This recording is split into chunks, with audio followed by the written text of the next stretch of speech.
biggest mistake DIY Daves make all the time. Now, although there's harmonised colours, which are brown and blue, which are harmonised with Ireland and the rest of Europe, in the UK we still have plenty of properties that are red and black. DIYdave don't seem to know about this. They mix it up all the time because there's properties with red and black and there's properties with brown and blue.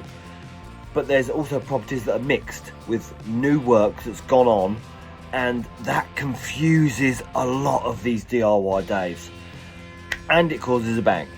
When I was an apprentice, I was told to do things like FT.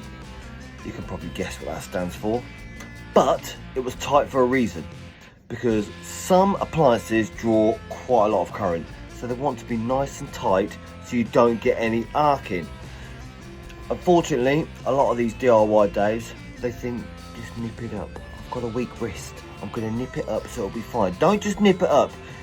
You don't do it FT because sometimes you round off the screws or the terminals inside the switches or the sockets, but you do it up tight. A lot of guys that don't do it all the time don't understand the process of arcing or how arcing can cause a lot of problems, and don't do it up tight enough. So when you do find out, you go around their house to say, right, why is this not working? You pull the socket off and the cables fall out the back. It's not tight, it's causing arcing, mate. How many times have you been round to a property and they say, yeah, that's got a nice thick cable. That'll supply my shed with the 4 tumble dryers and a washing machine. Look inside. This is the protection in the sheath. Inside there, that's a 1.5 cable, which maximum you can use on there is 13 amps.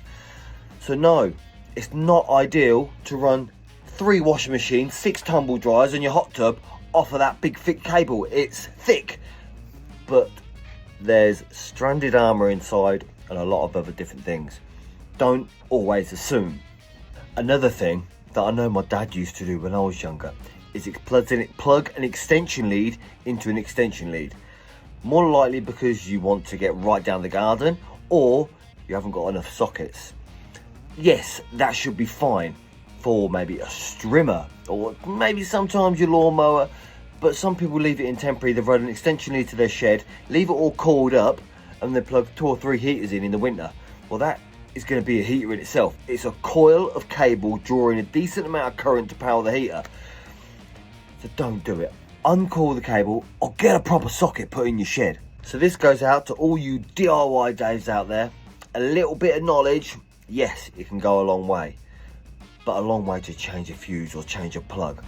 Don't go wiring ovens, lighting circuits and sockets if you're not 100% confident that you're doing it right.